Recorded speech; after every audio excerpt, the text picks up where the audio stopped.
If I can have your attention here in the Media Center, we are joined by tonight's second and third place finishers for the 60th annual Coke Zero Sugar 400.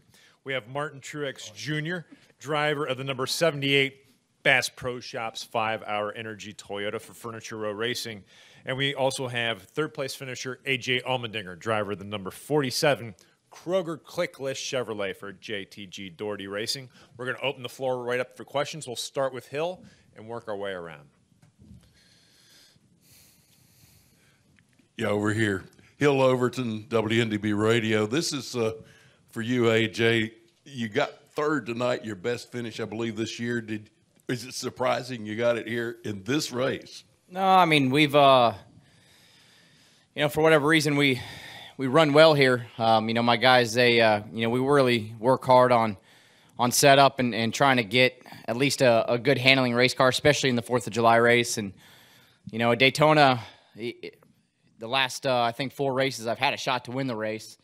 This tonight was strange. Trying to ride at the back early on and still got wrecked and had a lot of damage on the left rear of the race car. So my guys did a good job to fix it good enough. And, heck, I probably missed another 7 wrecks after that. It was just kind of chaos out there. So, it was a little bit of survival. And there at the end, it was just trying to make the right moves. With the damage on the left side of the race car, put a lot of drag in it, so I didn't really know if we had a great shot to win it. I knew my only shot was going to be off of turn 4 and try to make the right move. And going down into 3, Martin was battling with Eric there and made a move and try to push Martin and obviously get as much as I could. And we salvaged a great result out of it. We had 2 cars in the top 5 out of our race team, so. It's just a solid night. It's one of these nights where you just got to survive. It's not pretty. It's, I think that was a lot of crazy racing, but we survived. We'll go next to Bob and then upstairs to the press box. Bob Pockris, ESPN. Martin, you were obviously teammates with Eric last year.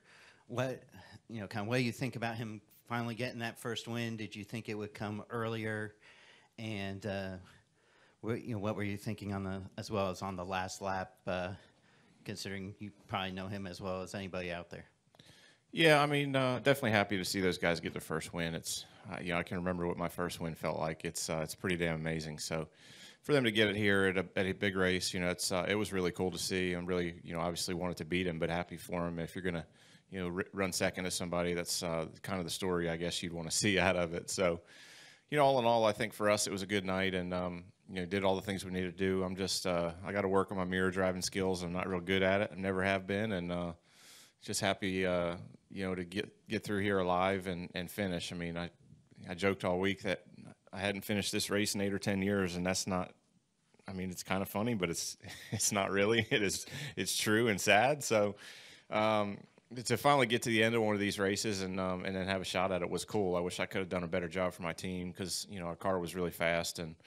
I felt like it was for sure the best car we've had on the plate tracks probably the last 2 years. And the good news is it's still one piece, so I feel good about that. But, definitely congrats to Eric and his team. They've been fighting hard to get to where they're at, and, always good to see a first-time winner. Maybe ISC and those guys can be a little bit happier about things. We'll go upstairs to the press box, and then we'll come back downstairs to Nate. Dang, got hot in here. Hey, Greg Engel Auto Week, I'm the disembodied voice up here in the ceiling. For Martin, sorry. Is that thunder? Yeah, no, it's... That's fireworks, man. 4th of July. It's the ISC guys. It's the ISC running around. Martin, you knew it was Eric up in front of you coming on that last lap. No matter who it was, would you have worked harder if it was somebody else to get the win? Or Oh, hell no. Okay. I didn't give him anything. He earned it straight up. So the race really where it changed was, we got a good start. 95 was a good pusher. He got me out front. We got separated a bit. I broke away from him a little too much. And just as I broke away, him and the 20 jumped back in line behind him and give him a big shove. And he got a run on me. And like I said earlier, I just did a terrible job of blocking.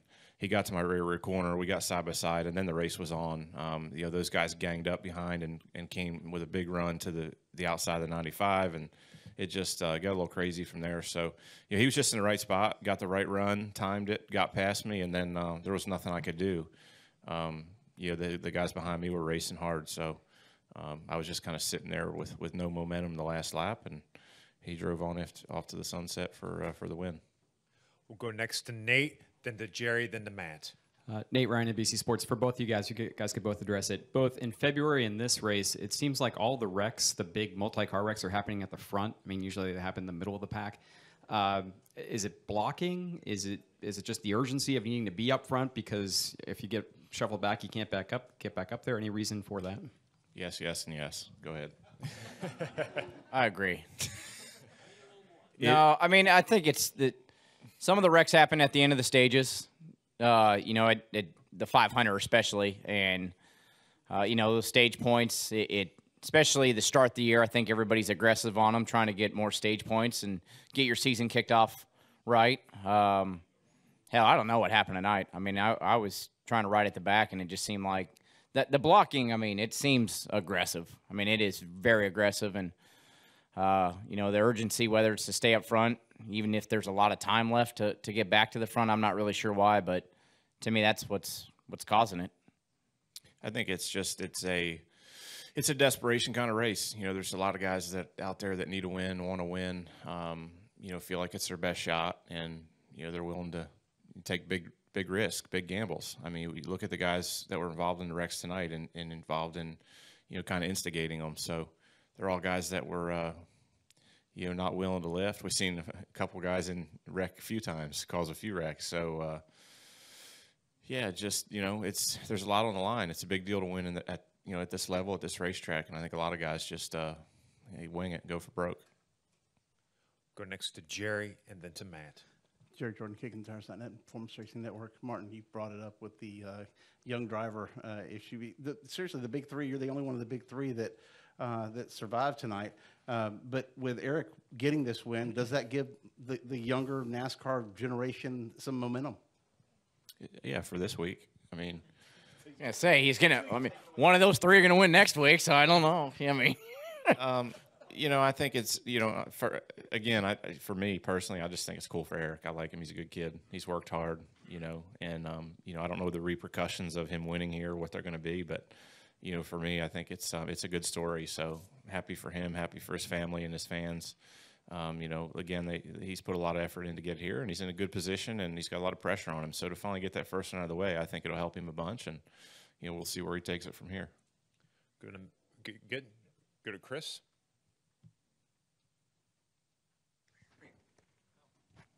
Yeah, Chris Boyle, Daytona Beach News Journal. Martin, just wanted to get your thoughts on kind of your strategy throughout this thing, because you kind of drifted back at different times of the race and then moved up to the front.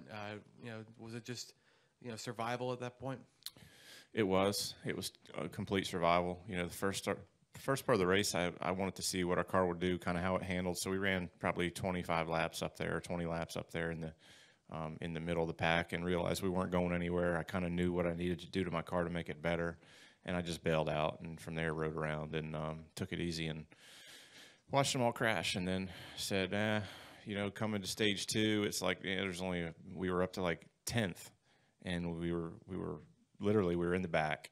The crash happened. We didn't pit. We were like 10th, and I was like, damn, a lot of cars were in that one. So even then, I made up my mind to not try to go race in stage 2, not try to worry about stage points, just chill out, and they wrecked again. So it was a good decision. Gentlemen, thanks for taking the time to join us. Good luck in Kentucky.